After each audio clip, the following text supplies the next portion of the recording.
Hey guys, so we are done finally with PowerPoint. What we're moving on to next is Excel. It's actually my favorite chapter. It's something that's a very useful tool.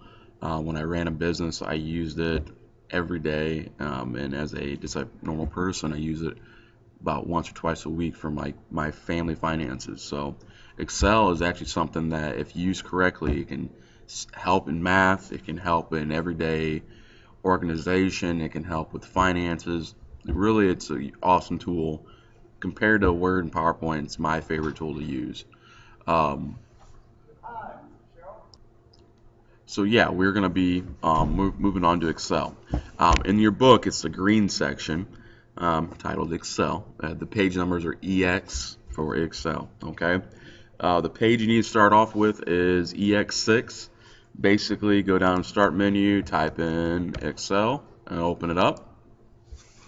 Then we're going to move on. Some of the things I want to point out. Um, the ribbon is about the same in terms of the home tab. There's a few new areas such as numbered styles and cells.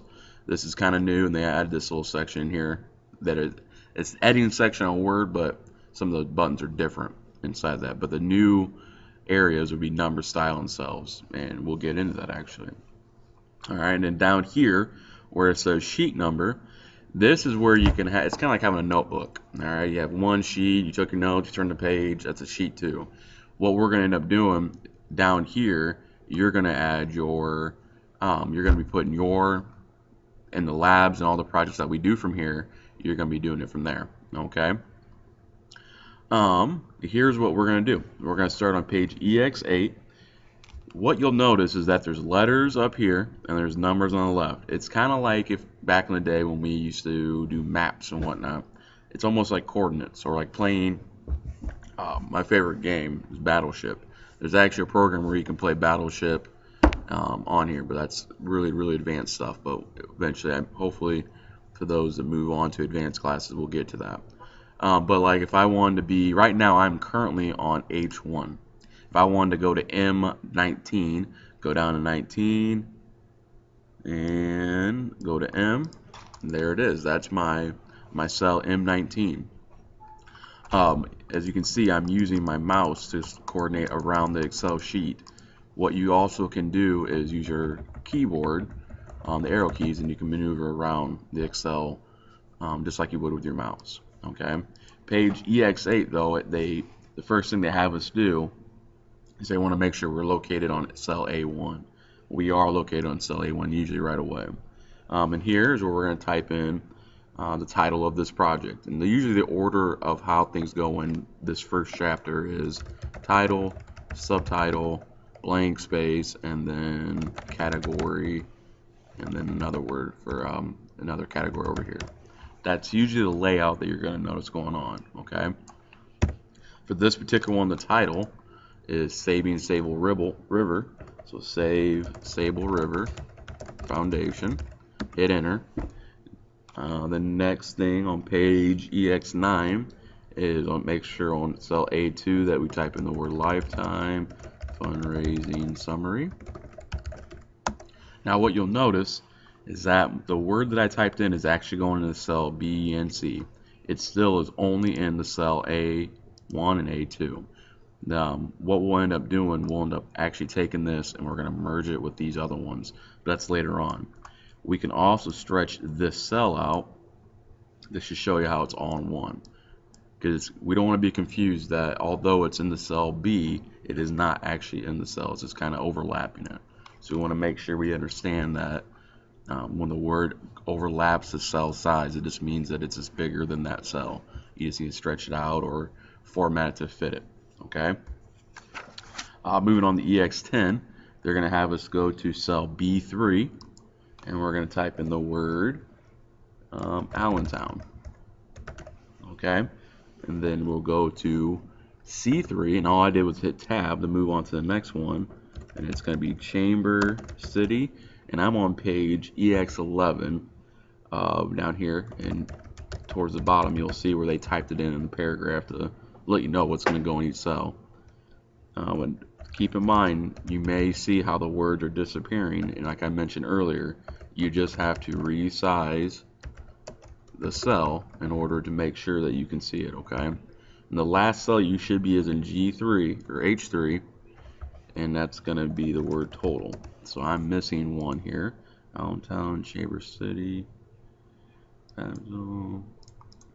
Alright, so say like right here where I missed one, I need to have something in between these two. I'm going to go on this one, right click, and insert cell. And what that does, or insert column, and that allows me to type in what I missed.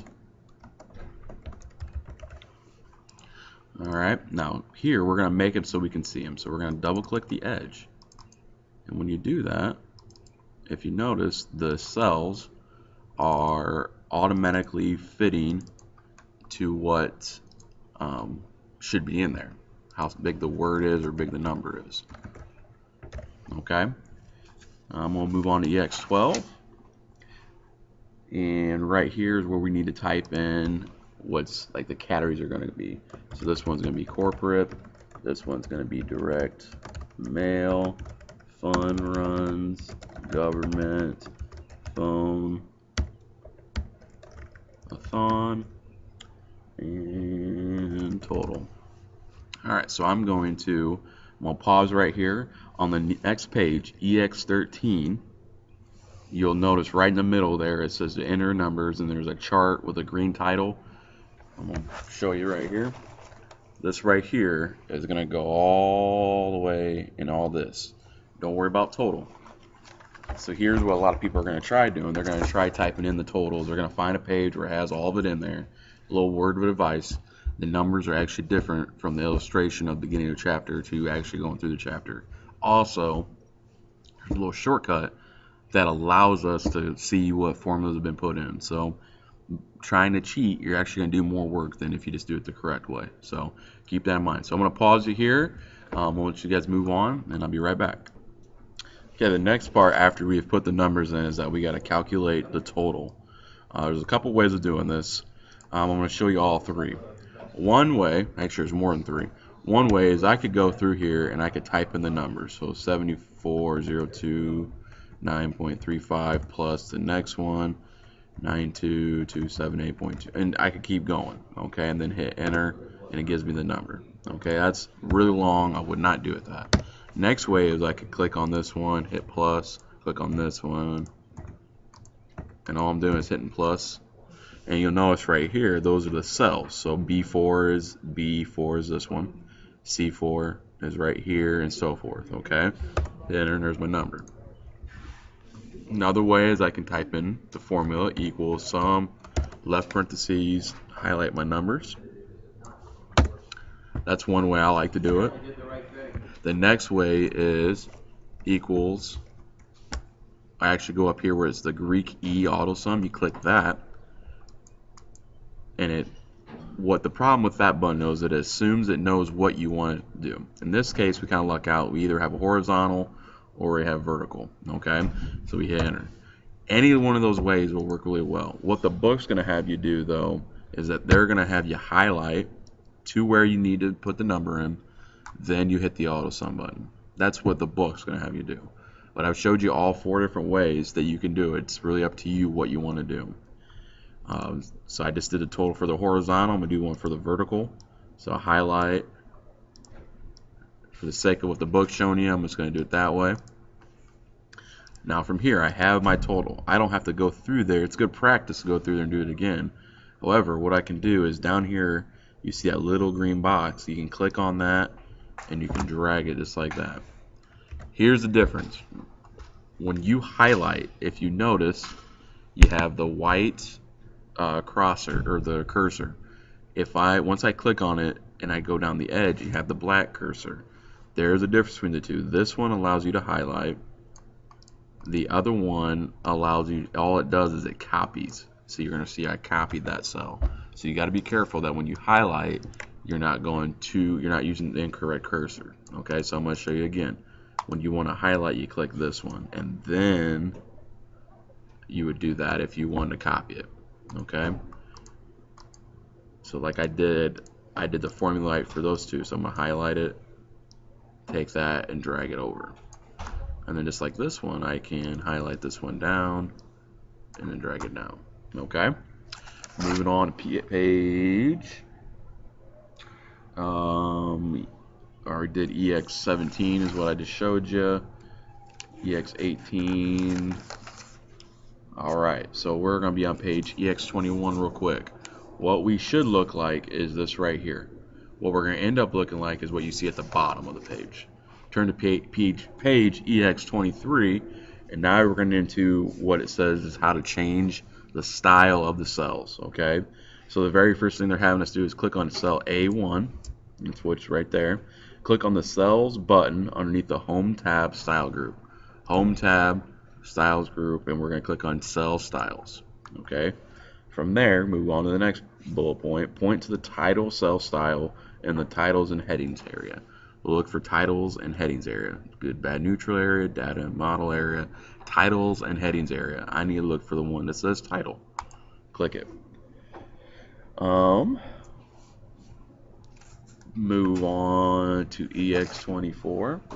We're going to just click on cell A2, and we're going to change the font to be Cambria.